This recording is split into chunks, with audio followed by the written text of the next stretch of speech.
Welcome to The Drive with your automotive experts and hosts, Lauren Fix and Karl Brauer. Each week we deliver the latest breaking news, vehicle reviews, and inside look at what's happening in the automotive world. Buckle up, it's time to hit the road with The Drive. Welcome back to The Drive with Lauren and Karl. I am half of your host team here, Karl Brauer. I'm about to throw to Lauren, and we've also got a special guest on this episode where we're going to dive into a wide range of interesting industry topics because our guest is, well, a bit of an industry expert and has a lot of experience in those areas. But Lauren, why don't you maybe provide the actual name and a little more detail? Okay, I'm Lauren Fix. Welcome back to The Drive. And if you want to watch this show on video, you can see us talking in all the behind the scenes excitement. You can go to YouTube. It's The Drive Car Show. It's also on X and it's also on Facebook. And our special guest today is the infamous, and he's pretty infamous, Anton Wahlman, the man of the world who literally lives in multiple countries. Welcome, Anton. Good morning, Vietnam. Well, not quite. I'm at the Isla de Encanto, the island of enchantment, namely Puerto Rico, our largest and oldest colony with 3.2 million American residents. Right. Now, you also live in Istanbul? Yeah, among other places. And Sweden. So yeah, I have my own set of CIA safe houses around the world, just in case. Smart. So if you're ever caught out, Karl, we know we're going to hide out with. Yeah, I know who to call. I need a safe house, Anton. Yeah, in Istanbul. Yeah, for those of you who are on the run, who need to be judged by some foreign legal system and have access to ammo hidden in depots far flung on the other side of the planet, they can come knock on my door one of these days. Yes. So you need to tell us about yourself. You are an automotive expert, but you have a really storied history with finance as well. So tell us about yourself. Well, my background is mostly working on Wall Street, analyzing companies and other related macroeconomic affairs. And for the last 15 or so years, I had an increasing focus on the automotive industry from a variety of angles. I also personally happen to own the first year's production worth of the Chevrolet Volt, which I owned for 10 years out of the chute. It's been almost 5 years since I got rid of that thing now, but I had that thing for a long while and wrote any number of articles right at the very beginning when this thing was as fresh as could be, when almost nobody had them, the first few hundred people. So, but other than that, basically these days I analyze industry affairs mostly. That has to do with the regulatory business and what's happening in the industry in terms of profitability and consumer behavior, and what is going to happen with all of these factories. Why and where are the cars going to be made? And what's happening to pricing? And what is happening to affordability? All of these issues that are impacting both the automotive industry itself on the inside, as well as its relationship to the overall economy. You know, I know what your favorite subject is. It's Tesla. Tell us why. Sure. Nobody else talks about it, so I'm sure we can bore everybody to death by pointing out to see how many burned to death today. I don't know. A few people got sued for that. It was 151 at last count. So, yeah, if it's cold outside, well, get in one of those and maybe it'll keep you really warm. Well, you've always...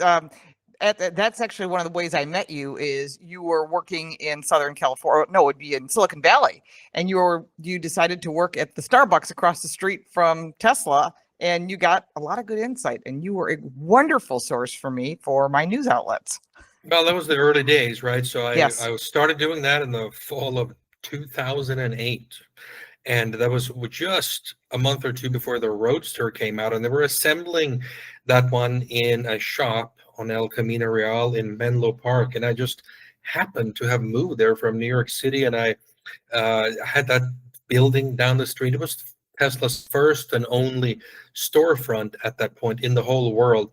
And it was also the site where they took those Lotus chassis bodies that were flown in some giant Boeing 747 from the UK, and then they lifted them up, and from under came this giant battery pack with a rear axle and everything, and you could actually sit in the store and through a glass window see them actually perform the wedding, so to speak, of this Lotus body with the battery, the drive unit, and the rear axle. And when it was basically like plugging two Legos together, I'm simplifying it very slightly, but that is basically what it looked like. You took these little pieces and they basically plugged into each other, and in just a few minutes, that was the final car. So Amazing. that's how it I drove worked one out. of those back in the day. Somebody let me drive one. I thought, this is pretty cool. Wouldn't own one, but there's still a few of them out on the road. They actually do pretty good at auction for some reason. I don't know why. I think it's supply demand.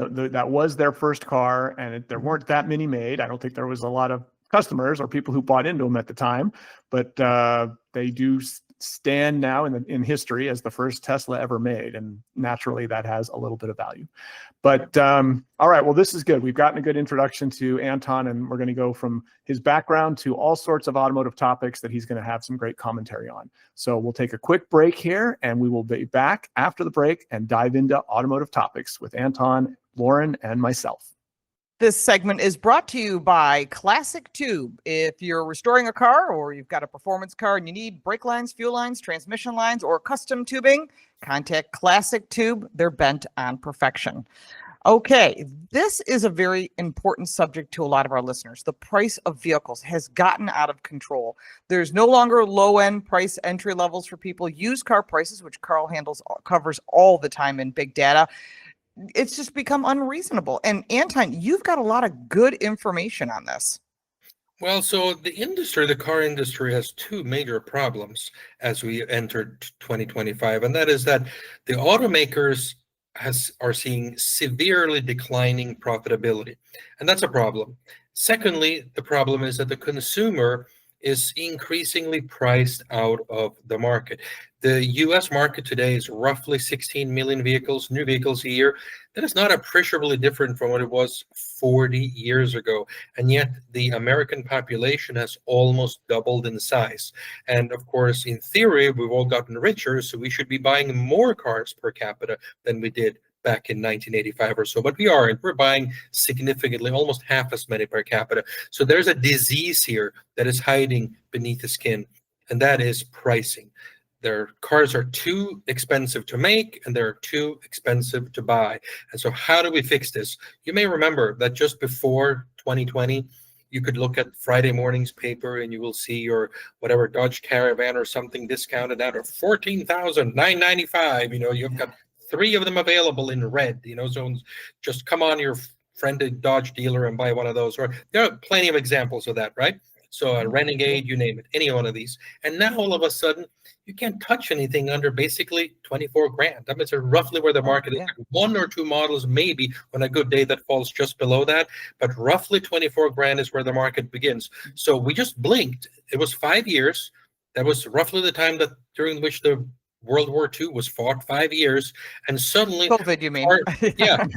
Cars were COVID in this case. Yeah, of course. But I mean, the length of it was the same as World War II, and all of a sudden, cars are not affordable. The average vehicle is $48,000, and the low end of the market is $24,000. This is a disaster. So what has happened in the meantime is a variety of things, but the one I would like to focus on the most is that in and around 21, 22, the U.S. government passed rules that related to fines for greenhouse gases, so that effectively, even though it is technically not an electric vehicle mandate, for all intents and purposes, that is what it is, because it basically says that in order for you to sell a car to an increasing degree between now and the early 2030s, you effectively cannot sell anything else. And if you don't meet that quota, we're going to fine you. And what does that mean? Well, the dog isn't eating the dog food, meaning the consumer doesn't want to buy enough electric cars. So you have to price them artificially low, which means that the automakers have to take a bath on these cars. You've seen discounts, 10, 12, 16, 20, 25 grand on these cars, depending on which one. I mean, this is completely unsustainable. And where do they get the money to do so? Well, in part of it has come from their lower profitability. They just lost money.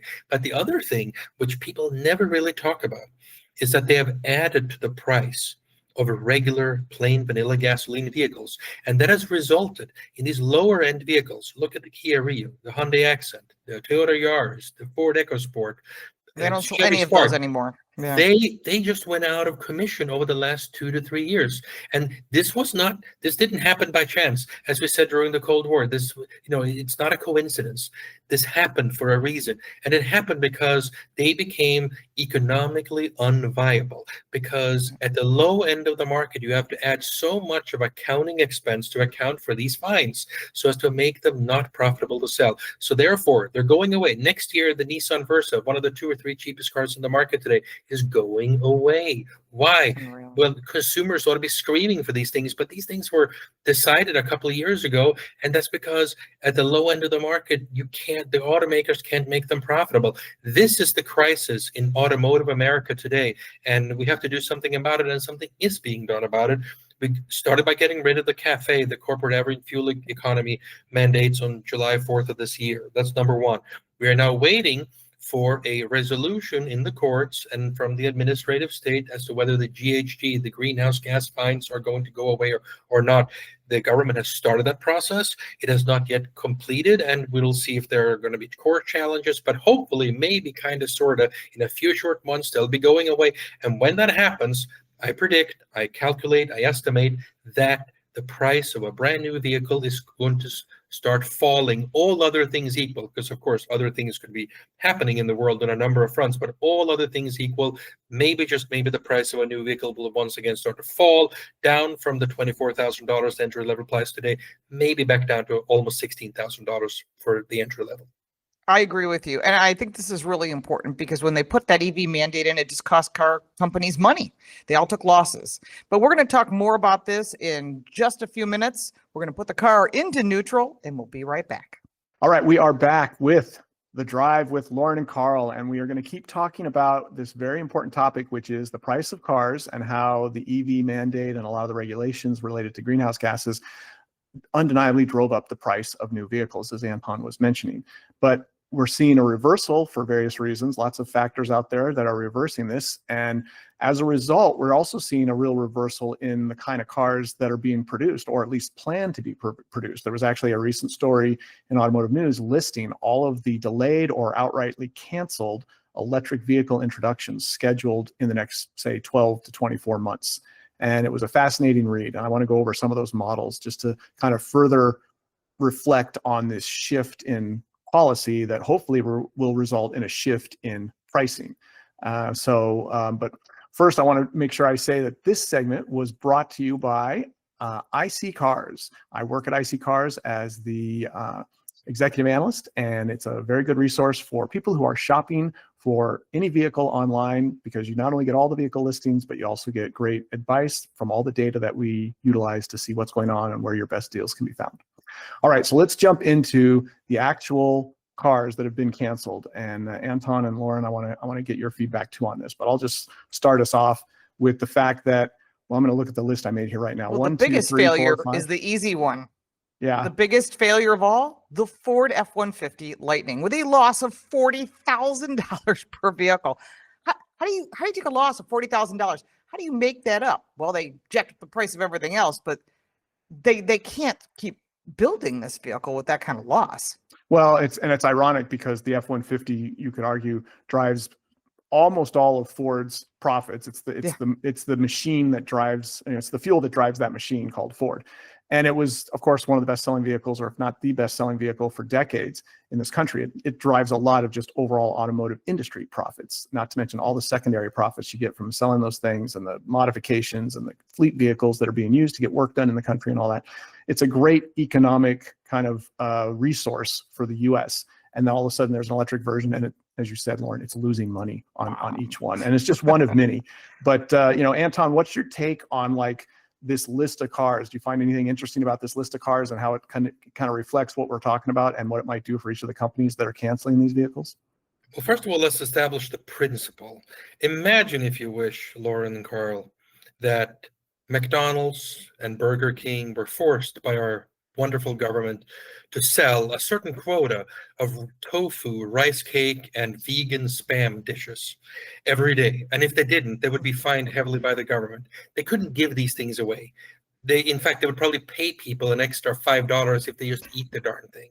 So this is the situation that is confronting the automotive industry right now, is that the government is suddenly seizing to force these companies to sell the products that people are not voluntarily willing to pay the market price for. So as a result, what's happening now that this yoke, this enormous weight is lifted from the shoulders of the industry, is that they're going to have to go into their product planning book and weed out some of the excess, because yes, there will be a tiny bit of demand for electric vehicles, roughly 1% of the market in a truly unsubsidized world, just like there are some people who are going to be buying tofu, rice cakes, and vegan spam voluntarily and actually pay for it. There's always that one guy.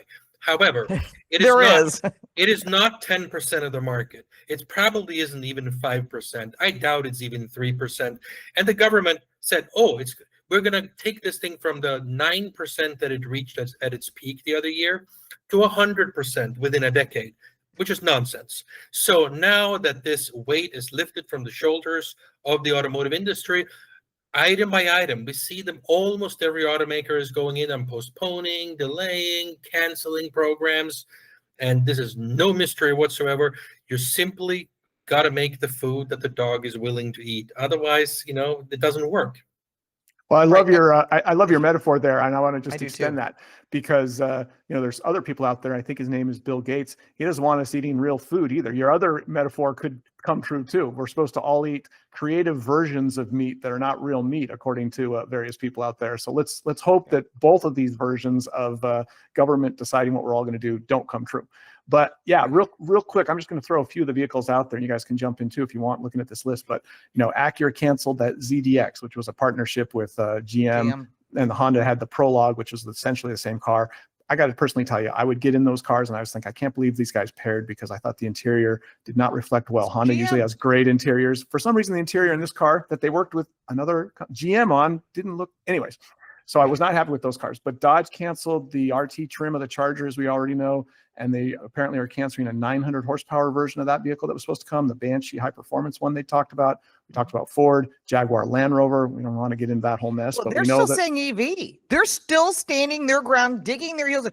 Our new vehicle is going to be electric. You're going to put yourself out of business. I mean, it's true. I'm going to make these tofu burgers. You're not going to eat them, but I'm making them anyhow. I don't care if people have already walked away from all the tofu burgers. We're going to make more.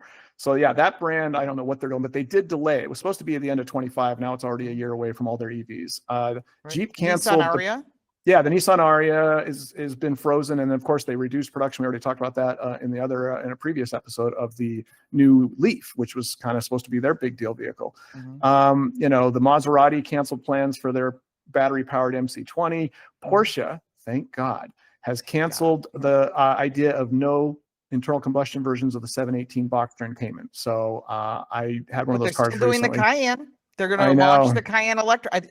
I own a Cayenne. I'm like, seriously, I would never. It doesn't make sense, and I don't know where they're going to sell them, but it won't be in the U.S. because they'll sell a few. I guess sort of like selling a Ferrari, the Purosangue. It's like, sure, you'll sell a few because there'll be people that want them to say, I own it, but right. No, it's not. And even in Europe, I just spoke to somebody a couple of hours ago in Europe who is going to go out and buy an electric Macan this weekend, 30% off. Yeah, that's what they have to do with these vehicles, as we've been discussing. All right, well, we're gonna jump into another break here, pay some bills, and then we will be right back and have a lot more going on. We still got multiple topics to touch with Anton, so we'll be right back with The Drive. Welcome back to The Drive with Lauren and Karl, and our special guest, Anton Wahlman, the man of the world, who is always full of exciting content and information. I always try to search you out at events, Anton, because you always have great conversation. This segment is brought to you by Car Coach Reports. If you're looking for the news and what's really going on, you can check out my slightly sarcastic news station on YouTube. If all my car reviews are on Car Smarts. All right.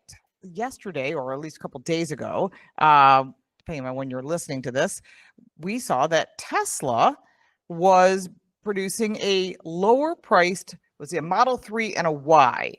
But we have rumor that there is a robo-taxi coming. So Anton, you've got some insight, and I know you've got an opinion on this. Well, so the thing is that what Tesla did the other day is very simple. The federal tax credit went away. So, wonder of wonders, they just created decontented versions of the 3 and the Y that took away some of the battery size, a variety of features, cheaper seats, fewer speakers. They took away AM and FM radio. Very funny, ha ha ha. So It's I free. don't want you to listen to any of this stuff, okay? So just so you know, that's gone, kaput. So, but they took about $5,000 out of the car. So the tax credit went away, but they took $5,000 out. So the cars are 2,000 and change more expensive now than they were before. But what are you going to do? So what's coming next from Tesla?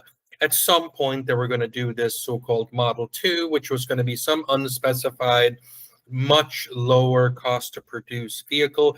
Well, it looks like they've blended that into this so-called robo-taxi program, that thing that they showed just about a year ago in October of 2024, where this is a 2-seater, looks like a Volkswagen XL1, that came out 20 some odd years ago, that it was a diesel hybrid and whatever. If you've seen a picture of it, it looks very futuristic, very cool, looks almost exactly like that, but it's a pure EV. It doesn't have a steering wheel.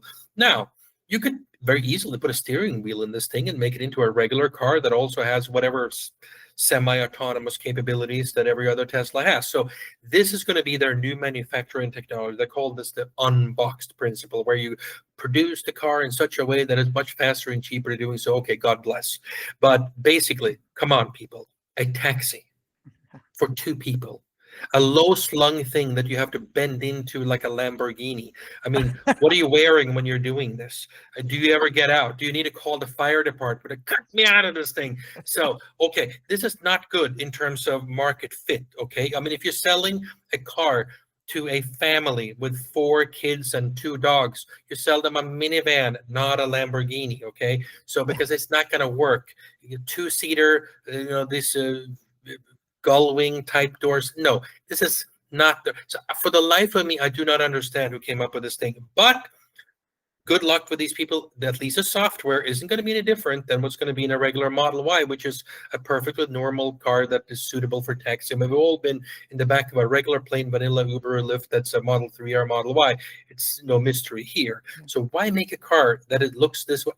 I don't understand it. I don't pretend to understand it. Doesn't make sense. The manufacturing of that car is supposedly going to start next April 2026. So that was going to be made in Austin, and we'll see where they go from there. But that's as far as the product planning has been revealed to the public at this point. So let me get this right. This is an amusement ride? Well, this is the funny thing is I think I stopped trying to understand Elon's design aesthetic when the Cybertruck rolled on stage several years ago. So another vehicle that doesn't really seem suited for its core purpose as a truck that's supposed to carry a lot of stuff. The design, not to mention, it seems like it might cause some injuries if it ever runs into anybody because of the exterior shape. But I want to know what you think, Anton, about like the finances of Tesla. They've lowered the price of this Model 3 and Model Y. In theory, they've been building these cars forever. They're certainly not changing the cars as drastically as the traditional automaker. So there should be a lot of parts amortization. You just mentioned how maybe the Model 2/robotaxi thing will just, again, use this kind of new process of producing it that can make it so inexpensive that they could theoretically sell them to private individuals for even sub 30,000, which would be great for an EV that actually had some kind of appeal to it. We got that Slate thing trying to come from Bezos and all that, but it just seems to never work, by the way. It just seems like we never actually get the true sub $30,000 desirable EV without government help. And, even just, I was going to say even a desirable one, forget that. Anyone, an undesirable EV for under 30,000 never has come out. What do you feel about like Tesla's, and especially because it seems like they've hit peak sales too? They are not going to, they did good in Q3 like everyone else did because the incentive was going away. What's Tesla's financial future, Anton? Well, margins are going to have to come down almost per definition. You lose $7,500 per vehicle from the government. I mean, hello, you just don't make that up out of thin air. So margins, obviously Tesla is more than just selling cars. They have all these other products from storage and all of this other stuff. So it gets muddled in terms of their total financial picture. But the car business, the regular plain vanilla sell cars like anybody else, that is going to have a problem here after the third quarter. And we are, of course, within a week or two of them reporting this quarter, which will be as we all acknowledge, a pretty good quarter. They sold almost 500,000 vehicles, and that's going to help margins, going to help some cash flow. But let me tell, I mean, this is like seeing the wings of a 747 fall off. I mean, clearly in the fourth quarter here, there's going to be a decline, a bad decline.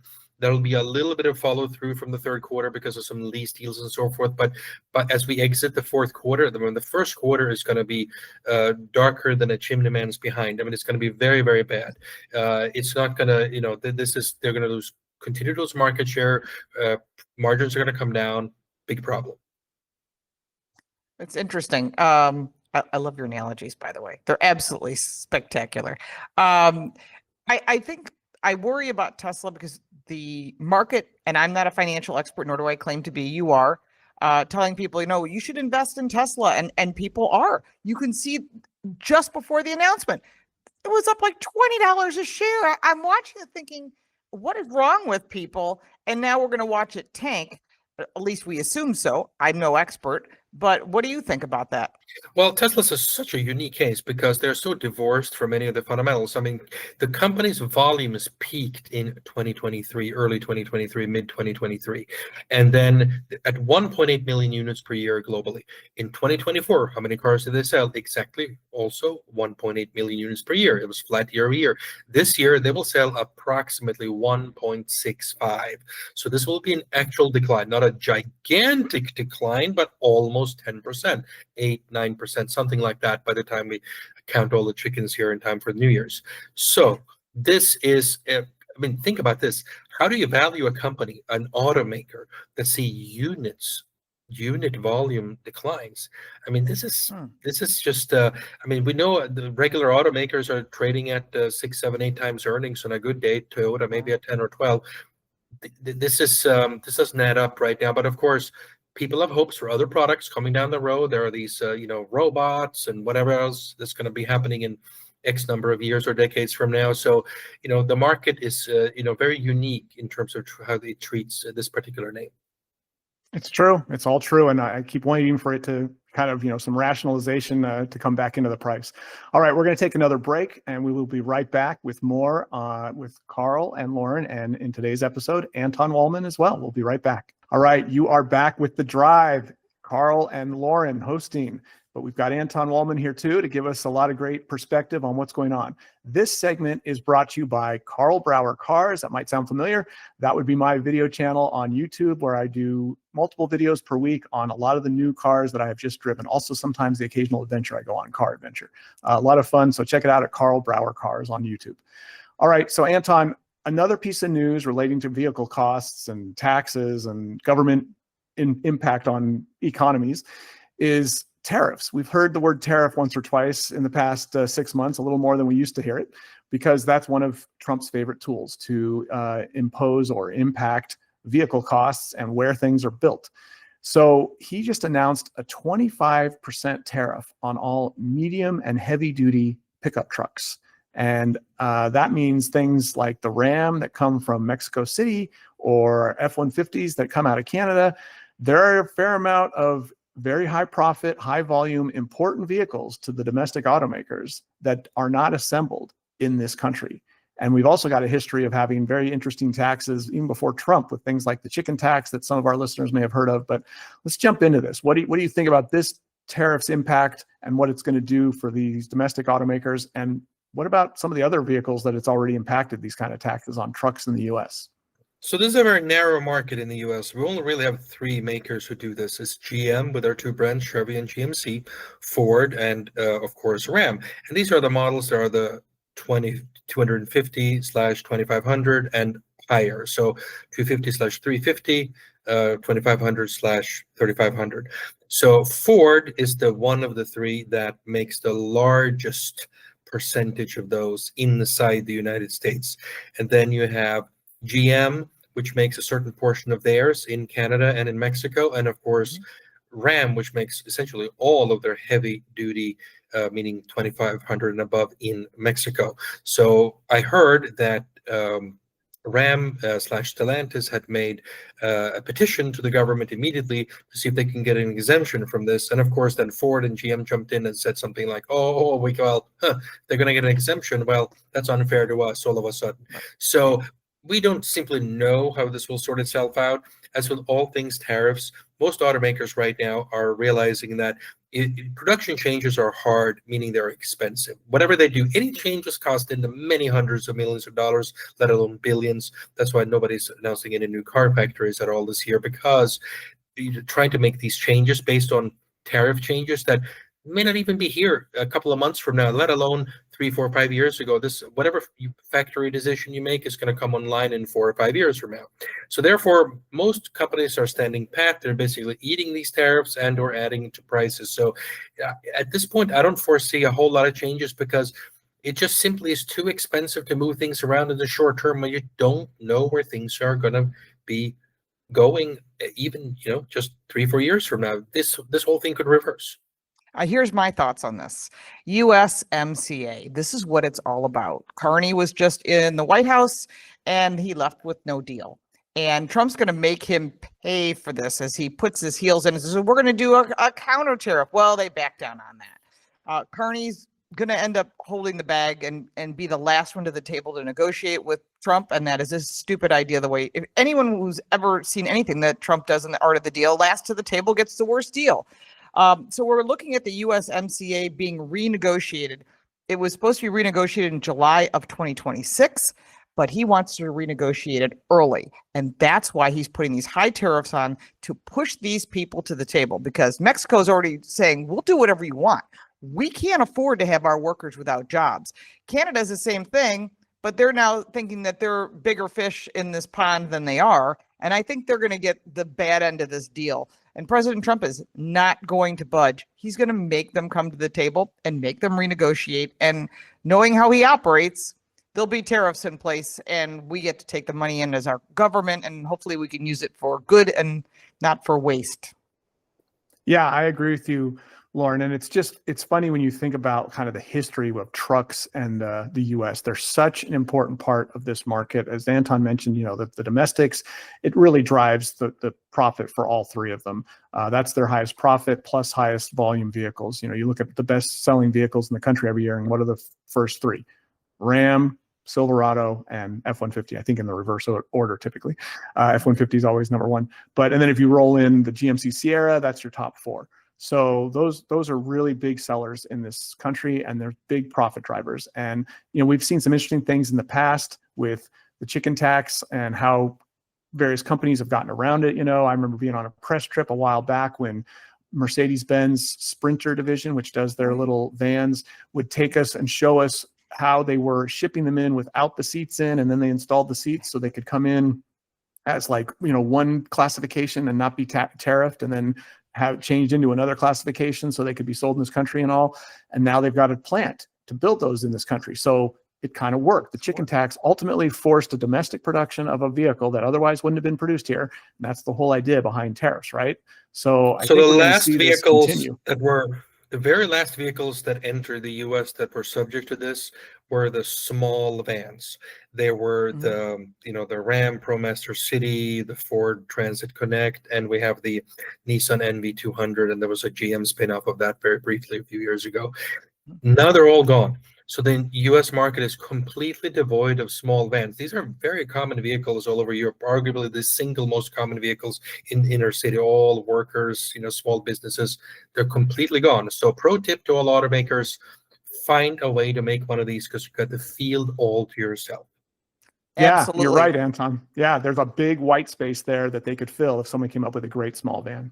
All right, we're going to take another break here. We will be back again soon, and we're looking forward to talking to more interesting topics with Anton, Karl, and Lauren. Okay, welcome back to The Drive. I'm Lauren Fix, and we're here with Karl Brauer, and our special guest this hour is Anton Wahlman.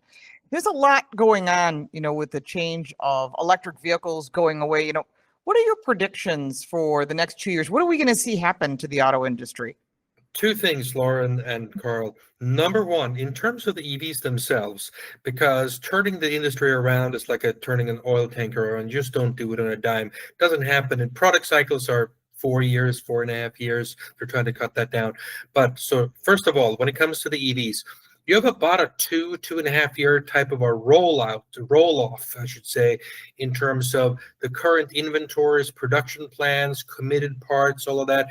During that time, they're simply going to have to sell product at prices well below cost. So the de facto internalized subsidized prices on EVs will remain and become arguably even fiercer because they have to dump these prices. So prices on EVs will be low for the next couple of years. However, once the adjustment has taken its course, 2.5 years from now, then prices of EVs relative to non-EVs are going to rise rather dramatically, because there will be absolutely no reason for automakers to sell any more EVs than they have to. And as a result, they can, if this thing costs 70,000 to make, they'll sell it for 85. You won't get a deal for 35,000 anymore on this very expensive vehicle. So that was prediction number one.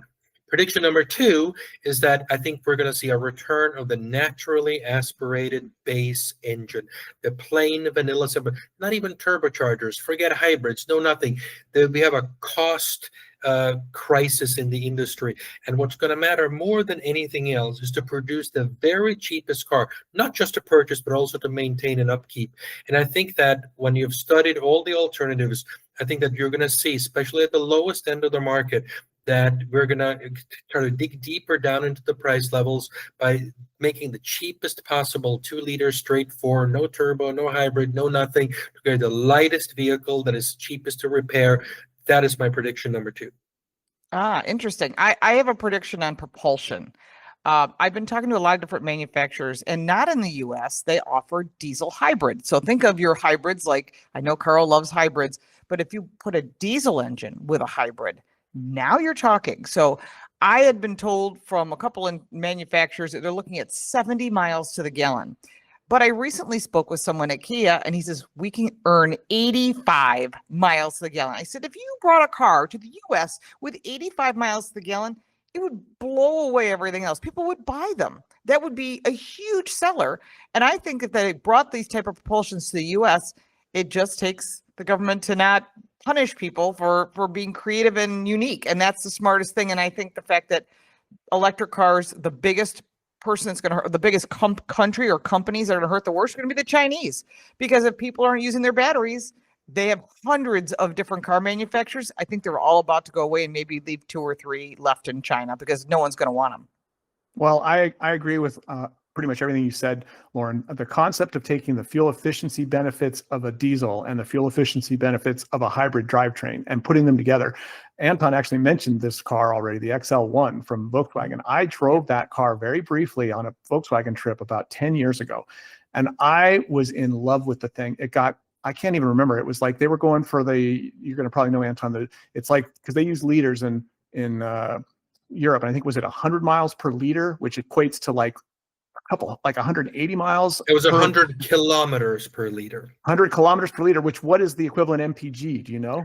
Oh, it's whatever. I mean, it's nearly. It'd be like it's well over 100 miles per gallon. It's like 150 miles per gallon. But I'll take the other side of the bet on the whole diesel thing, because once the MPG starts hitting about 35, what the consumer care most about is the upfront purchase price.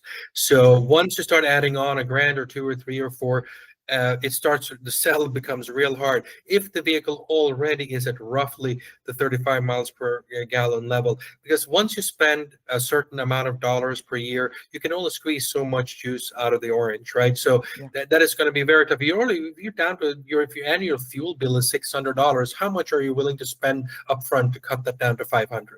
Well, so, you're right, and I always find it fascinating to look at the cost per gallon, which is much higher than it was in 1970, but relative to everything else, it's actually, gas is still really cheap. It's even at the stupid prices I pay in California. Inflation, it's about the same. Yeah. And if you adjust for purchasing power, income, and so forth, it's actually lower. So it's not bad. Right. This is true. Well, it's going to be an interesting couple of years coming up here, I think, and it's going to be fascinating. Hopefully, you'll be on a few more times with us, Anton, because this is going to be fun to track and get your feedback on. Right. And you've been listening to The Drive with Lauren Fix and Carl Brauer and our special guest, Anton Wahlman. Thank you so much for your time, the man of the world. And if you'd like to see the video version of this, you can go to our YouTube channel, which is The Drive Car Show. It's also the same handle for Facebook as well as X. We'll have more social media coming on in the future. Make sure to share this with your friends. Let them know we are replacing Alan Taylor, but he's still around. He will be sitting in the backseat as our backseat driver and will be joining us from time to time. And until next time, be safe, enjoy your drive. And this is The Drive with Lauren and Karl. Thanks for listening.